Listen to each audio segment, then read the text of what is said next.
según cifra, se estima que 6 de cada 10 personas sufre o ha sufrido de colon irritable, y asumo también que, por lo que he leído, que producto de la cuarentena, del COVID-19 y todo el contexto emocional que esto ha generado, han aumentado las consultas por este síntoma. ¿Es así? Es así, efectivamente, han aumentado mucho, sobre todo los últimos 5 meses, desde que partió un poco el tema del distanciamiento social, de las cuarentenas que fueron aumentando en las distintas regiones, en la medida que se fue alterando la rutina y el movimiento habitual de las personas, las actividades tanto fuera como dentro de la casa, de las dinámicas familiares. La verdad que la consulta del colon irritable ha aumentado muchísimo, tanto en personas que ya saben que tienen su colon irritable y que las crisis se han gatillado en forma más frecuente, como en pacientes que no tenían hecho el diagnóstico y que han partido en estos meses con crisis y que en el fondo corresponden al inicio o el debut de la enfermedad. Doctora, justamente me tomo de lo último para preguntarle, colon irritable, ¿hablamos de una enfermedad, de un síntoma, de un cuadro? ¿Qué es el colon irritable? El colon irritable, conocido en el fondo en la forma más popular así, el nombre más técnico es síndrome de intestino irritable, y es una enfermedad como tal, ¿ya? Así como existe la hipertensión, la diabetes, esto es una enfermedad digestiva que tiene ciertas alteraciones que son orgánicas, que no todas son medibles, pero es una enfermedad en sí concreta y que tiene que ver sí mucho con los factores ambientales, con los hábitos y los estilos de vida, y se diagnostica por los síntomas de los pacientes. Por eso es que su definición es un síndrome de intestino irritable, porque el diagnóstico se basa en un conjunto de síntomas que uno pide que tengan los pacientes por un tiempo determinado, y cuando los pacientes cumplen con esos criterios clínicos que son sintomáticos, uno los cataloga como pacientes con síndrome de intestino irritable. ¿Cuáles son estos síntomas, doctora? Porque puede ser que de repente la molestia gastrointestinal responda a algo súper puntual, entonces para poder diferenciar cuándo eventualmente correspondería un colon irritable y cuándo tengo que consultar. Exactamente. El cuadro agudo, para diferenciarlo un poquito, generalmente corresponde a o alguna transgresión alimentaria o algún proceso viral digestivo, que son bastante frecuentes, así como los procesos respiratorios, y en general esos pacientes tienen, por ejemplo, dolor agudo, pueden tener vómitos, pueden tener diarrea, pueden tener fiebre, y eso generalmente corresponde a cuadros agudos de molestias digestivas que no necesariamente son colon irritable, y que básicamente en 7 a 10 días los pacientes recuperan su hábito intestinal normal, en 2 o 3 días recuperan su tránsito normal y ya no tienen más vómitos, y la tolerancia a los alimentos o a los líquidos por vía oral es normal, ¿ya? Ahora, los pacientes que tienen colon irritable pueden tener estos episodios agudos, por supuesto, que son las crisis del colon irritable, pero en estas crisis, generalmente estos pacientes no hay fiebre. El colon irritable en sus crisis no da fiebre, ¿ya? Y segundo, que en general, si uno pregunta un poco la historia hacia atrás, los pacientes han tenido episodios anteriores similares sin que haya mediado alguna transgresión alimentaria o alguna cosa de la alimentación fuera del hábito de rutina de los pacientes, ¿ya? Cuando los pacientes debutan con su colon irritable, la verdad que hacer la diferenciación con algo agudo no es tan fácil, ¿ya? Salvo que la recuperación, como yo te decía, en esta medición de tiempo entre 7 a 10 días sea rápida y el paciente nunca más vuelva a tener molestia, uno ahí debiera asumir que fue alguna cosa puntual de alimentación o algún cuadro infeccioso viral que pasan espontáneamente, que eso no necesitan antibióticos, no necesitan otra cosa, son como los virus respiratorios. Pero si el paciente se queda con estas molestias o tiene esta tendencia a repetir los síntomas más o menos similares cada cierta cantidad de tiempo, ese es un paciente que probablemente caiga en la categoría del síndrome intestino irritable. Hablábamos entonces de dolor abdominal y otros síntomas asociados, me imagino, mucha gente consulta por esta sensación como de hinchazón. Exactamente. ¿Cierto? La hinchazón, aquí básicamente los criterios clínicos que están bien pauteados, la verdad, están bien definidos, todas las normas internacionales, así como para otras enfermedades, hay también reuniones de expertos cada cierta cantidad de tiempo que se juntan en Roma, y van haciendo y se van renovando cada cierta cantidad de años los criterios que uno incluye o saca para clasificar a los pacientes dentro de este síndrome intestino irritable. Los primeros partieron hace muchos años, más o menos el año 89, y la última revisión de criterios se hizo el año 2016, y son para apoyar un poquito lo que ya dije, son criterios clínicos, o sea, esta es una enfermedad que se diagnostica por los síntomas de los pacientes, no hay un examen donde salgan, ¿ya? Se diagnostican por los síntomas y básicamente, así para resumir, dolor abdominal, que puede ubicarse en distintas partes del abdomen, sensación de hinchazón, de gases, independiente de si los pacientes los pueden eliminar o no, pero es la sensación como de hinchazón. Y tercero, alguna alteración del tránsito intestinal. Aquí puede haber pacientes que durante su crisis pueden estar constipados, hay pacientes que pueden tener diarrea, hay pacientes que tienen deposiciones más blandas sin llegar a ser diarrea, y hay pacientes que alternan entre las tres cosas, entre deposiciones formadas, diarreas y después otro tiempo con deposiciones duras. Todo eso cabe en la categoría de los colon irritables. Perfecto. Doctora, estaba leyendo preguntas que nos hacían y respondiendo un poco a una persona que nos consultaba por la colonoscopía. ¿Poco tiene que ver en este síndrome? ¿O igual se recomienda el examen? No, la verdad que como yo te decía, el diagnóstico es clínico. Si uno tiene criterios que uno los va pauteando en base a este resumen, digamos, de síntomas de los pacientes, y los pacientes caen en esa categoría, síndrome de intestino irritable no es sinónimo de hacer colonoscopía, porque ahí no vamos a encontrar el diagnóstico, ¿ya? Cuando uno pide una colonoscopía es porque uno al examen físico o a la historia que le hace al paciente encontró algún signo o algún síntoma que a uno le hace pensar que pudiera haber otra cosa que pudiera explicar las molestias de ese paciente que no sea un colon irritable. Por ejemplo, que haya sangrado, que haya baja de peso importante. Si uno estimó que ese paciente había que hacerle exámenes de sangre y encontró anemia, también hay que hacerle, pero en el fondo a eso nosotros le decimos síntomas o signos de alarma. Y a esos pacientes se les hace colonoscopía, pero no para buscar el colon irritable, se les hace para descartar alguna otra enfermedad que pueda explicar los síntomas. Perfecto. Doctora, también usted mencionaba con respecto a este dolor abdominal, la alimentación. ¿Qué tan trascendental es y si efectivamente hay que evitar ciertos productos? Más arriba alguien preguntaba por el repollo, la coliflor y productos que finalmente son asociados a que producen mayor hinchazón. Sí, la verdad que aquí, por un lado tenemos los síntomas de colon irritable, que son los que conversamos recién, y por otro lado tenemos que identificar y tener bastante claro cuáles son las cosas que gatillan estas crisis que se van repitiendo a lo largo del tiempo, ¿ya? Y de eso son principalmente factores ambientales. Hay un factor genético asociado, por supuesto, como en todas las enfermedades, como los diabéticos, los hipertensos o en otro tipo de enfermedades, que no es modificable, por supuesto, el factor genético, pero a eso se tiene que asociar el factor ambiental, y eso son básicamente dos cosas. Primero, el tipo de hábito de alimentación, que incluye no solamente qué comemos, sino que implica qué cantidad comemos, en qué combinación con otros grupos de alimentos lo consumimos y en qué horario estructuramos la alimentación durante el día.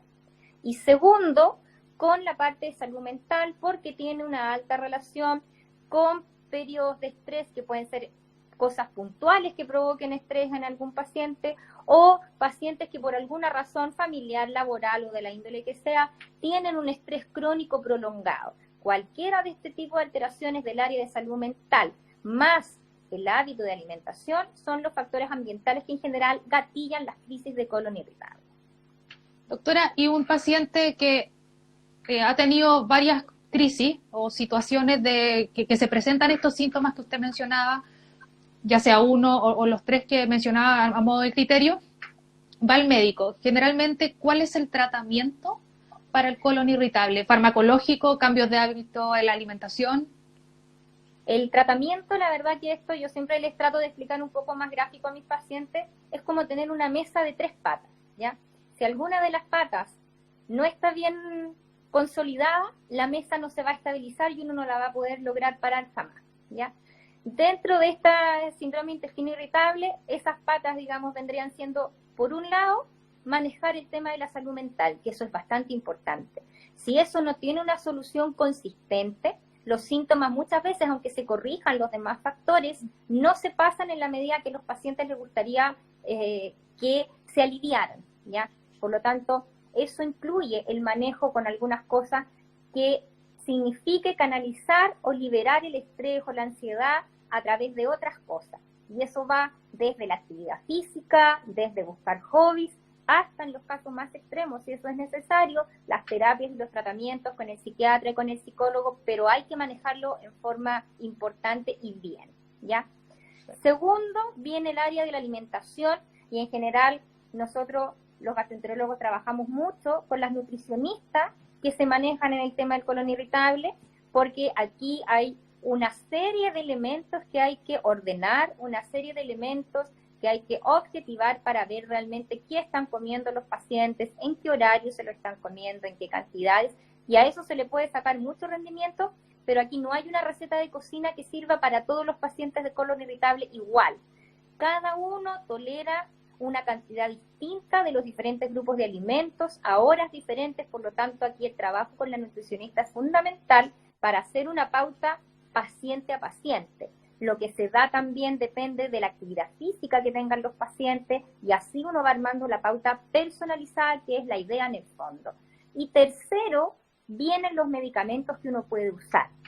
De los medicamentos hay una amplia gama que se pueden ir viendo. No hay de antemano cómo saber cuál va a andar mejor o peor en cada paciente. También la respuesta a los medicamentos es bien individual y uno trata de priorizar si el paciente tiene más dolor, si tiene más hinchazón, si lo que tiene es diarrea, si lo que tiene es deposiciones duras o estitiquez, y en base a eso también va estructurando el plan de tratamiento farmacológico.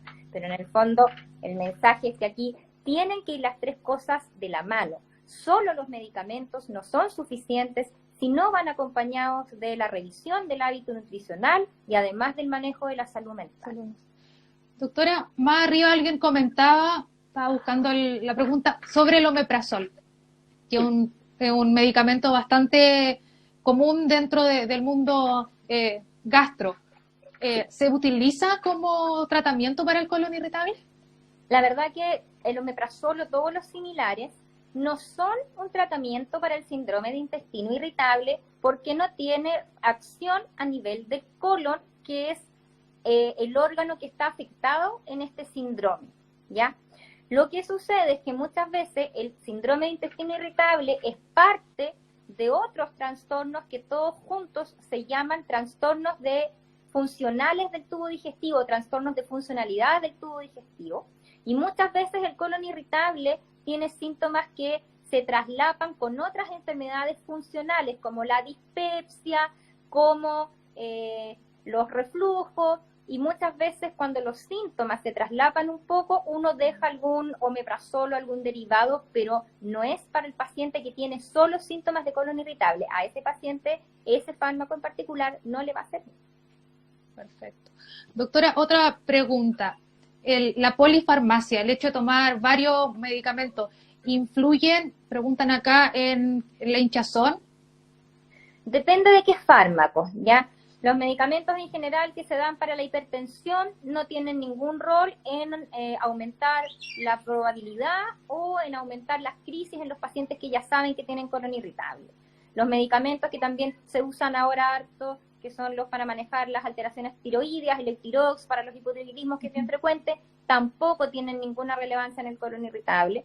Los únicos fármacos que pudieran aumentar un poquito las molestias y que es su principal efecto secundario son los medicamentos que se usan para la resistencia insulínica o para la diabetes, pero es puntualmente la metformina, ¿ya?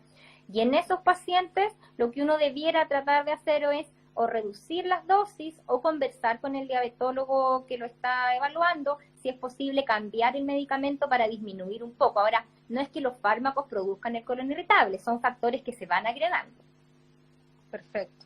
Doctora, Ingrid Torrejón nos dice, ¿de colon irritable se pasa a colitis ulcerosa? No, son dos enfermedades diferentes. El síndrome de intestino irritable tiene sus criterios propios, es también una enfermedad crónica, eso hay que tenerlo presente y es bien importante. Cuando los pacientes tienen su crisis de colon irritable y uno trata el factor emocional, trata el factor nutricional y además les deja medicamentos, no significa que ellos se vayan a curar, ¿ya? Lo que tampoco significa que permanentemente por el resto de la vida van a estar con síntomas y con molestias, pero sí el concepto de enfermedad crónica implica que los pacientes pueden pasar por largos periodos sin síntomas, pero que es normal que dentro de la evolución de la enfermedad puedan tener crisis cada cierto tiempo que van a depender de estos factores ambientales. Claro, y por eso es que la idea es que, claro, tanto el manejo de la salud mental emocional, como de la parte nutricional sean permanentes, no mientras dura la crisis o no solamente mientras tengo molestias, sino que todos estos cambios debieran ser permanentes para evitar las crisis o para que las crisis que se produzcan sean de menor intensidad y los pacientes no tengan tanta molestia. El colon irritable a largo plazo no se transforma ni en colitis ulcerosa, ni en enfermedad de Crohn, ni en cáncer, ni en ninguna otra enfermedad. Es una enfermedad diferente y aparte. O sea, ¿no podría complicarse de no ser tratado? No. Perfecto. Doctora, la única complicación no es médica en el fondo. La complicación de los colon irritables no tratados es la molestia que tienen los pacientes y que genera una alteración importante en la rutina laboral y en la rutina personal de cada uno. Y tiene un gran impacto en todo lo que es la actividad rutinaria de los pacientes, pero orgánicamente no se transforma en nada más grave. Quería detenerme en dos cosas. Primero, con respecto a la alimentación, una persona que ya está diagnosticada con colon irritable y en concordancia con lo que usted dice, que en el fondo este cambio de hábitos y manejo de la salud emocional tiene que ser una constante y no solamente en el momento de la crisis. ¿Qué alimentos, así entendiendo que también que va a depender de cada paciente, pero quizá a modo general, qué alimentos deberíamos eliminar o tratar de reducir su consumo para evitar una posible crisis? Cuando están con crisis los pacientes, cuando ya sienten estas molestias y en el fondo tienen la sensación de que todo les hace mal, pero cuando ellos sienten que parten con las molestias, básicamente lo que uno saca a grosso modo, la primera etapa, digamos, es sacar todo lo que sea fritura, todo lo que sea exceso de grasa, todo lo que sea excesos de azúcares, ¿ya? Eso implica también la comida rápida, que también hay que sacarla a la alimentación habitual, porque además nutricionalmente no la necesitamos, y todo lo que sea aditivo, porque todo lo que tenga aditivo químico también contribuye a la inflamación constante de la función del colon. Básicamente a eso me refiero a bebidas, mayonesa, ketchup, mostaza, todos los aditivos en el fondo que no necesitamos y que son básicamente químicos con colorantes. Y lo otro son las legumbres, que en general hinchan bastante. Yo sé que hay bastante gente que le gustan las legumbres, que es una alternativa, pero ahí cuando está el periodo de crisis hay que sacarlas por un periodo y después se hace la reintroducción dependiendo de cómo lo tolera ese paciente. Y hay pacientes que toleran las legumbres y pacientes que no, y la verdad que no pasa nada, no hay ningún problema y eso se puede reemplazar desde el punto de vista nutricional por otros alimentos. Y en el caso, por ejemplo, también del café que es irritante o de los brócoli, la coliflor que también producen hinchazón, ¿también habría que eliminarlo un poco? De las verduras, el brócoli y la coliflor sí producen bastante gas, en el fondo, incluso si uno no tiene colon irritable. Por lo tanto, en los pacientes que tienen colon irritable debiera limitarse o suspenderse en los periodos de crisis. Y lo otro, el café que tú me decías también, uno debiera sacarlo, no significa que nunca más puede tomar café, pero cuando ya esté sin síntomas tiene que ir probando qué cantidad tolera y qué cantidad no, ¿ya? Y lo otro es el alcohol. Durante la crisis los pacientes no debieran consumir alcohol, nada. Perfecto. Otra consulta, doctora, a partir de unos comentarios que surgen acá. En el caso de las mujeres, durante el periodo menstrual aumentan de repente esta sensación de hinchazón. ¿Esto también podría contribuir a una posible crisis quizás de colon?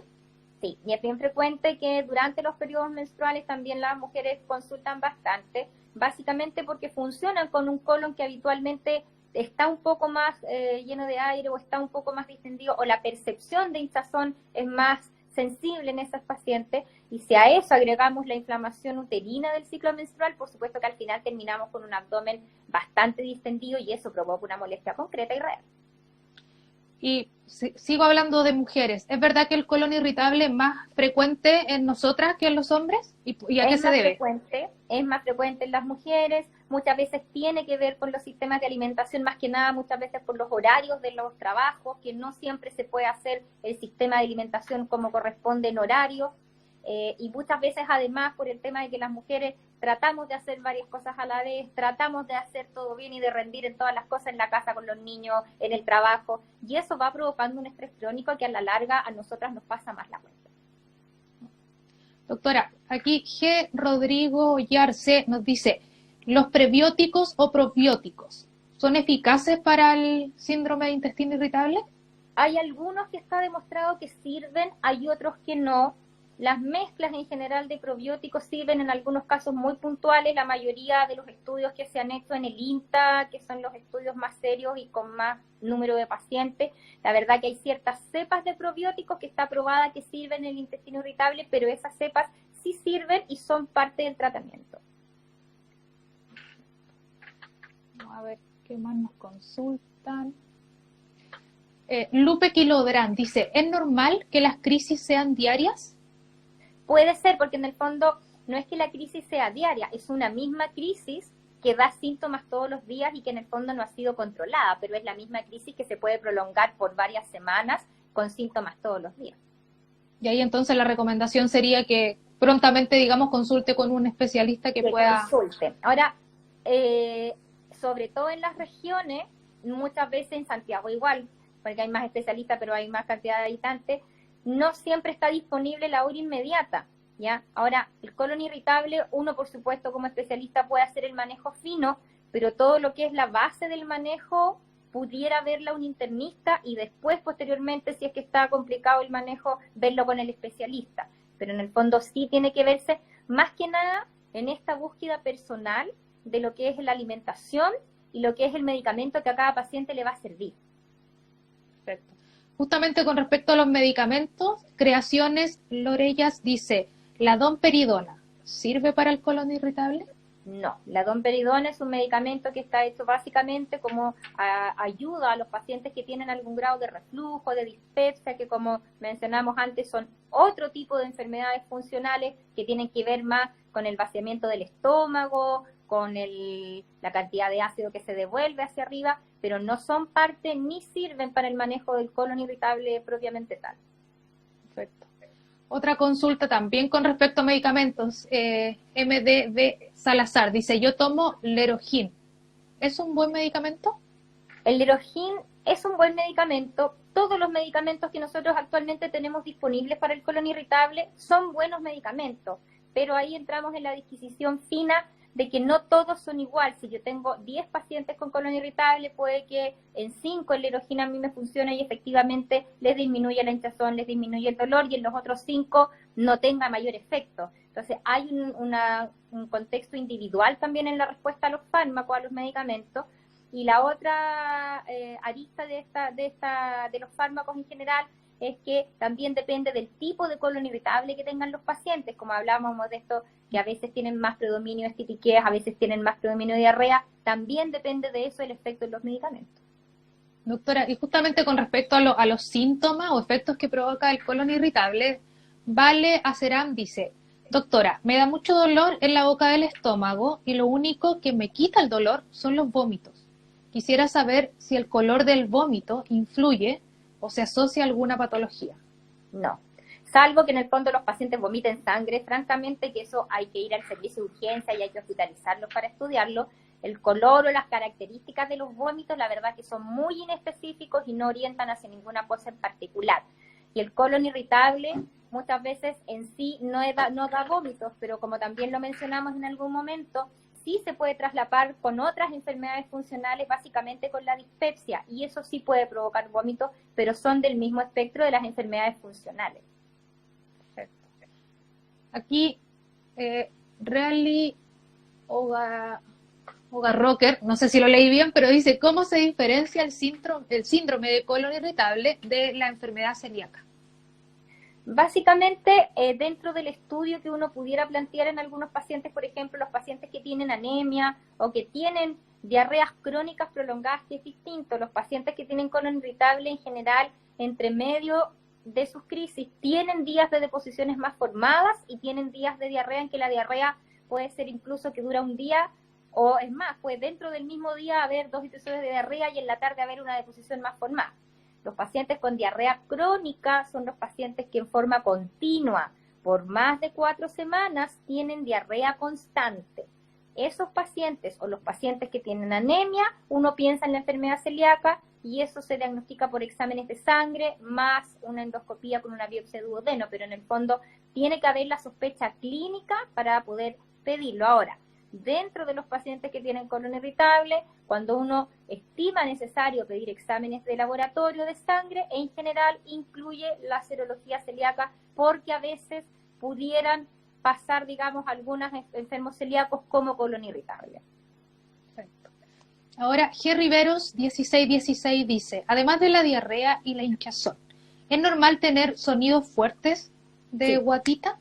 Es normal. Es normal tener ruidos, es normal que los pacientes escuchen esos ruidos e incluso muchas veces como se altera un poquito la percepción, que es lo que llamamos hiperalgesia visceral, que es la sensación que uno tiene de sentir su propio intestino, también muchas veces sienten los ruidos intestinales con mayor intensidad que el resto de los pacientes y es parte del mismo síndrome. Perfecto, vamos a ver.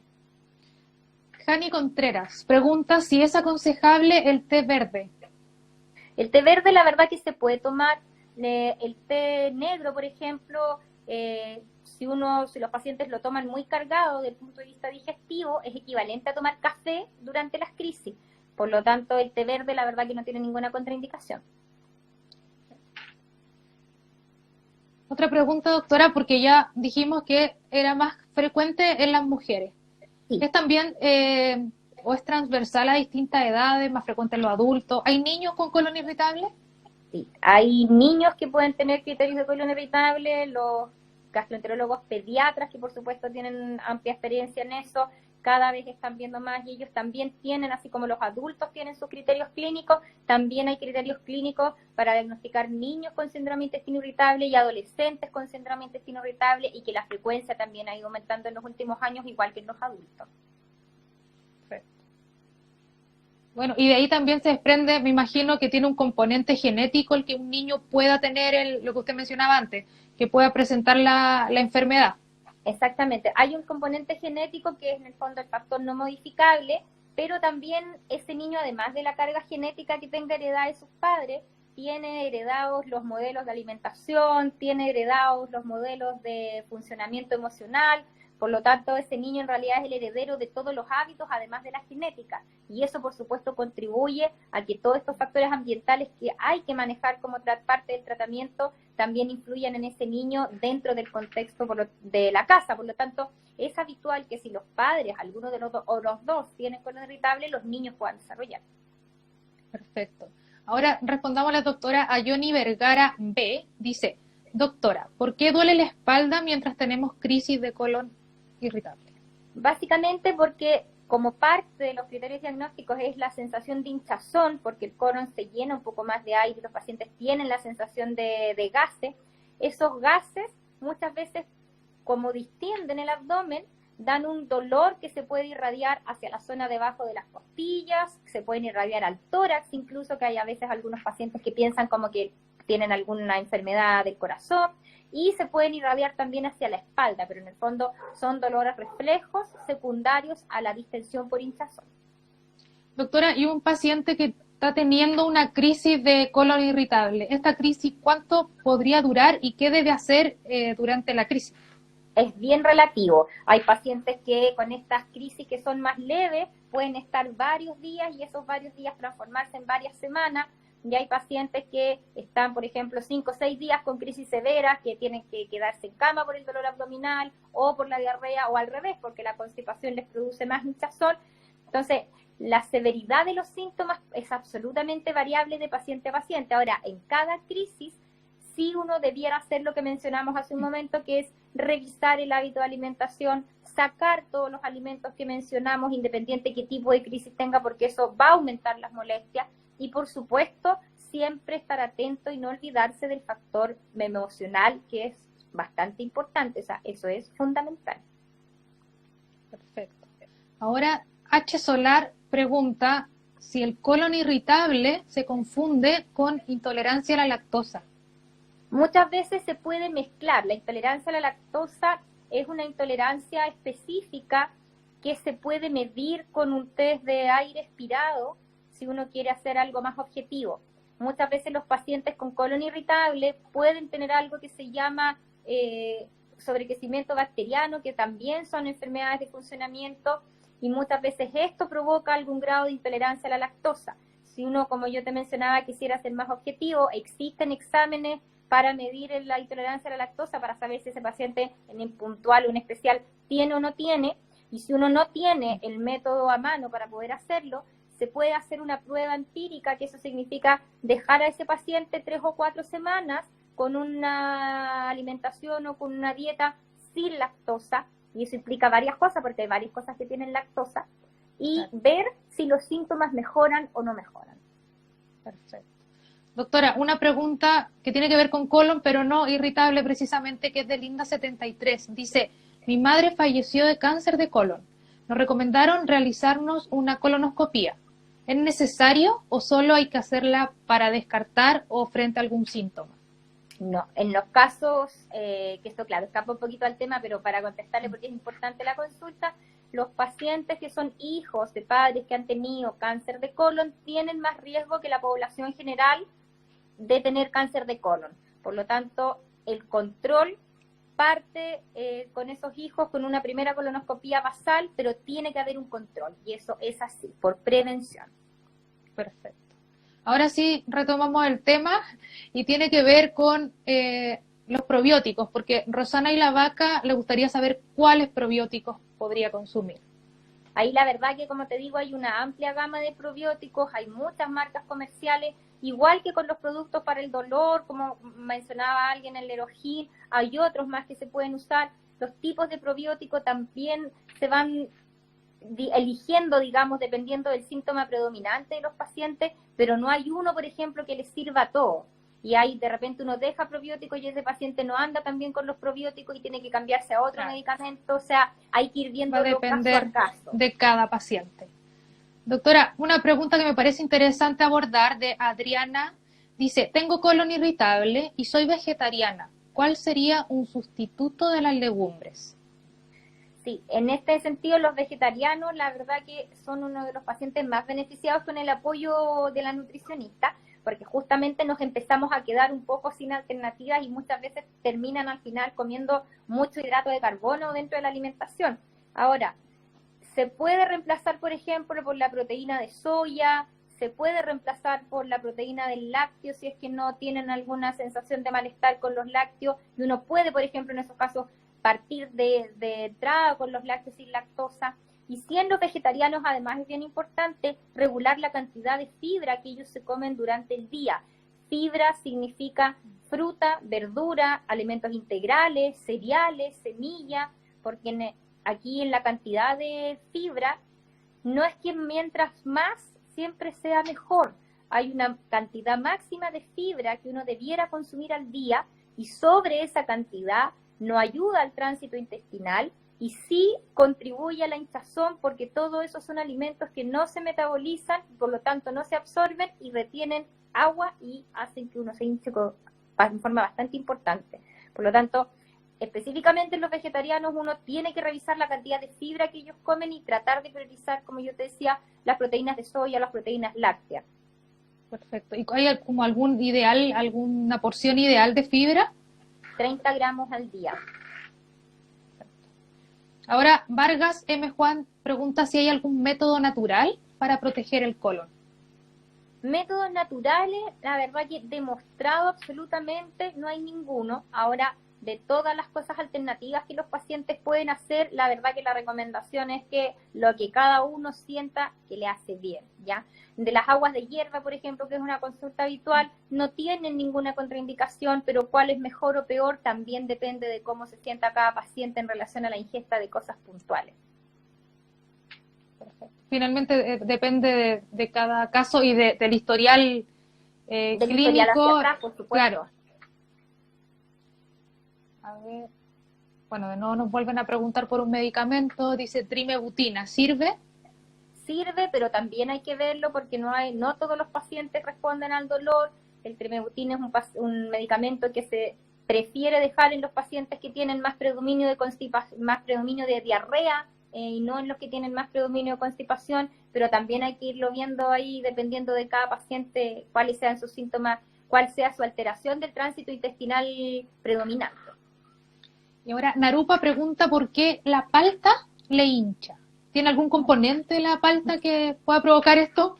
La verdad que aquí muchas veces la cantidad de grasa a lo mejor que tiene la palta, siendo que es grasa natural, puede afectar cuando los pacientes tienen un grado de colon irritable, pero la verdad que la amplitud y la gama de alimentos que pueden caer mal también es dependiente de cada paciente, y por eso es que también hay que ir haciendo el trabajo seleccionado de qué cosa eliminar.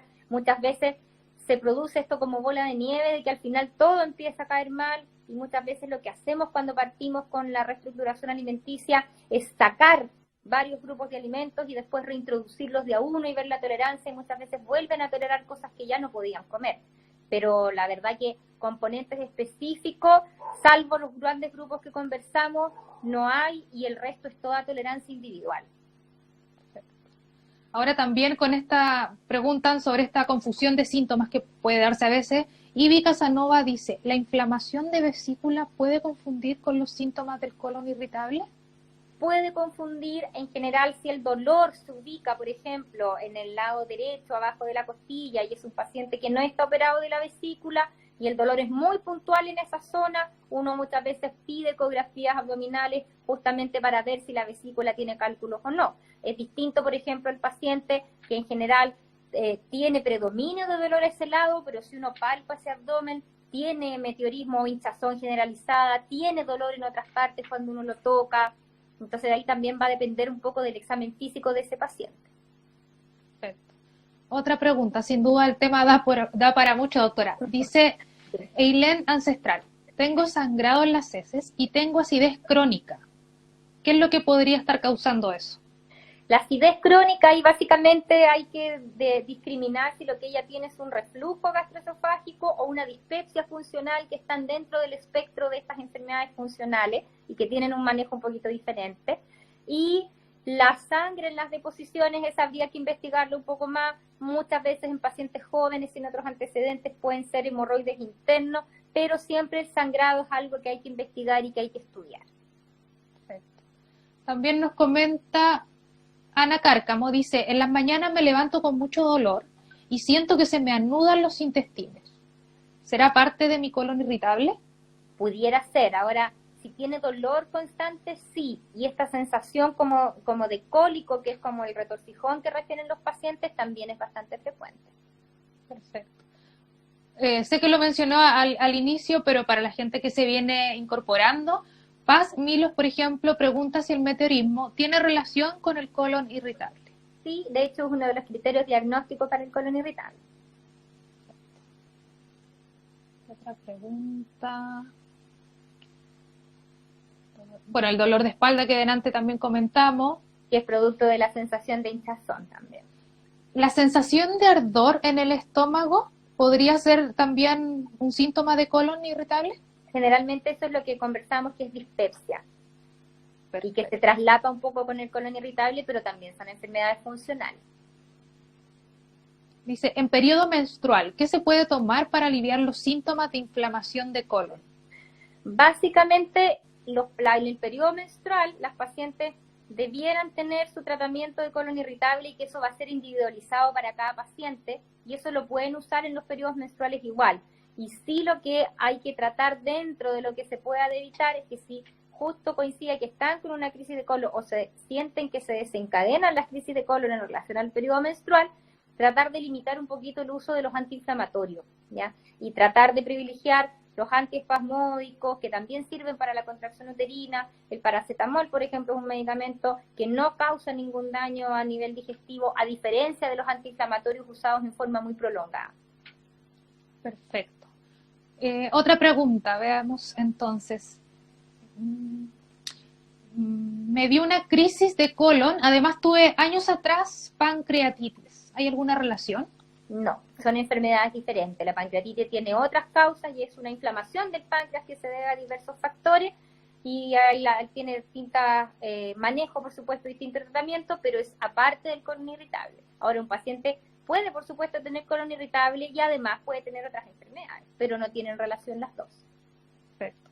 Daniela Acevedo 17 dice si la Helicobacter pylori influye en la aparición del colon irritable. No, son cosas distintas. El Helicobacter pylori pudiera empeorar los síntomas de los pacientes que tienen dispepsia funcional, pero no del colon irritable, porque el Helicobacter está a nivel del estómago, no en el colon.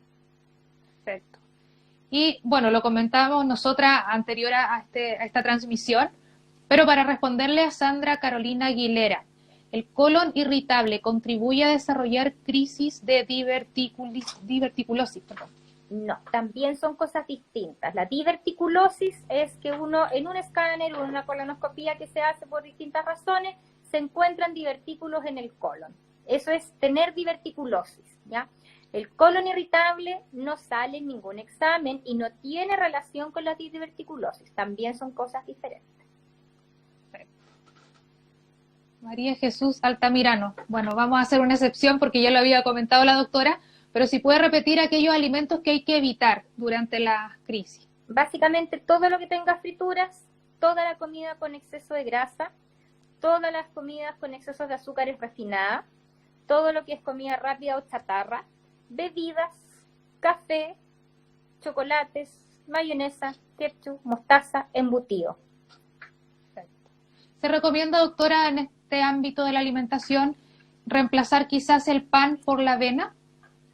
Se puede, pero siempre que uno reemplaza por alimentos integrales o cereales, hay que tener cuidado con esta medida de la fibra diaria que uno consume. En general, si uno agrega una porción de algo de fibra, debiera sacar una porción de fruta y verdura, y por eso es que la regulación es bien importante. No es que siempre más sea mejor.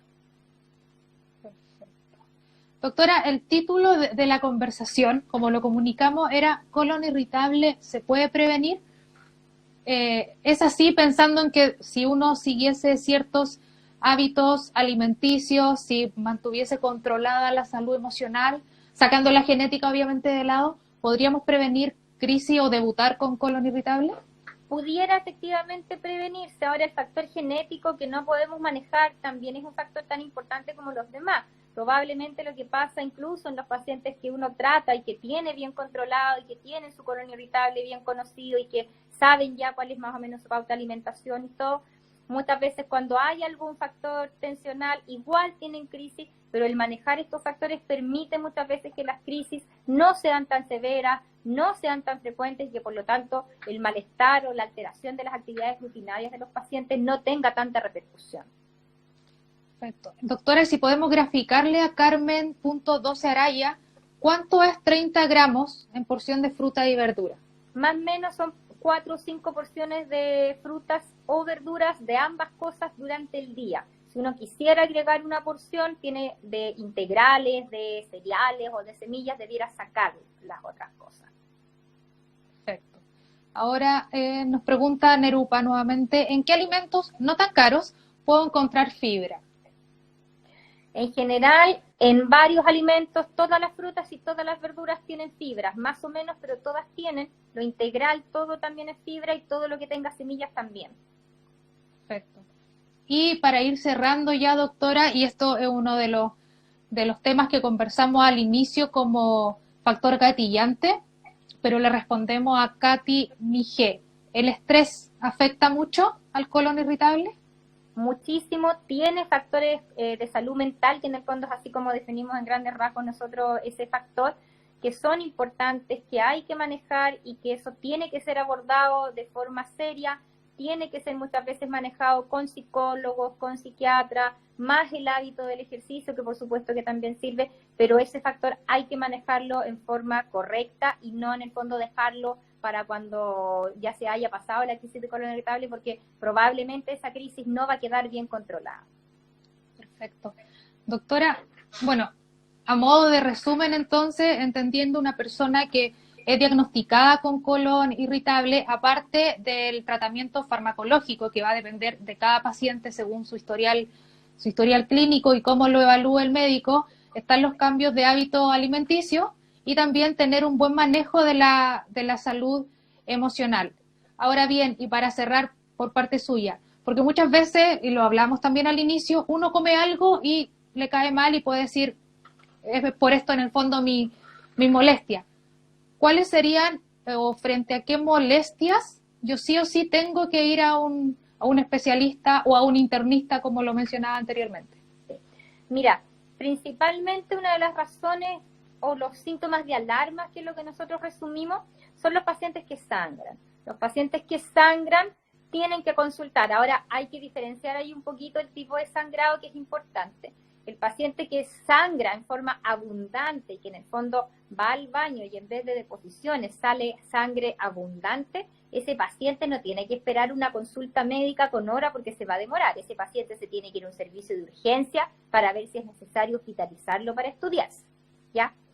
Otro grupo y otra cosa diferente son los pacientes que mezclada con las deposiciones tienen a veces como estos hilos de sangre o caen un par de gotas de sangre que tiñen la deposición o la taza del baño, o que al limpiarse en el papel higiénico quedan restos de sangre.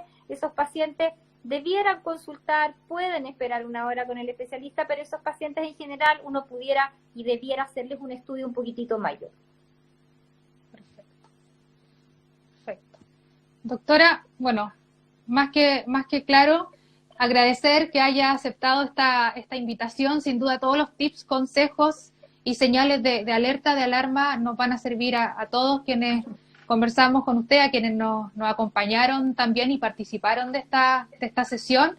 Comentarles que esta conversación va a quedar guardada en nuestro Instagram TV por si quieren revisarla o compartirla, o si llegaron tarde y no alcanzaron a escuchar completa la conversación. Así que agradecerle a todos, a usted por supuesto, por haber aceptado nuevamente esta invitación. Así que muchas gracias. Muchas gracias a ti, María José. La verdad que este es un tema bastante importante, es una enfermedad bastante frecuente y la idea es que en cuanto los pacientes estén informados, sepan cuándo consultar y sobre todo se queden con la tranquilidad de que pese a que molesta muchísimo, no es una enfermedad que se transforme en algo más. Antes que se me olvide y antes de terminar la conversación, recordé un dato que me dio antes de iniciar la conversación y tiene que ver con que el colon irritable es una de las causas más frecuentes de ausentismo laboral. Sí, es una de las causas más frecuentes porque todo este conjunto de síntomas en el fondo produce una alteración importante tanto del estado anímico como del estado físico de los pacientes, y una de las principales causas de que los pacientes no puedan ir a trabajar y no puedan hacer sus actividades habituales. Por lo tanto, es un tema importante, es una enfermedad muy prevalente y es un motivo de consulta muy importante, por lo tanto, tiene que ser un tema que debiera ser manejado en forma amplia y que, por supuesto, los pacientes tienen que conocer cómo es su enfermedad.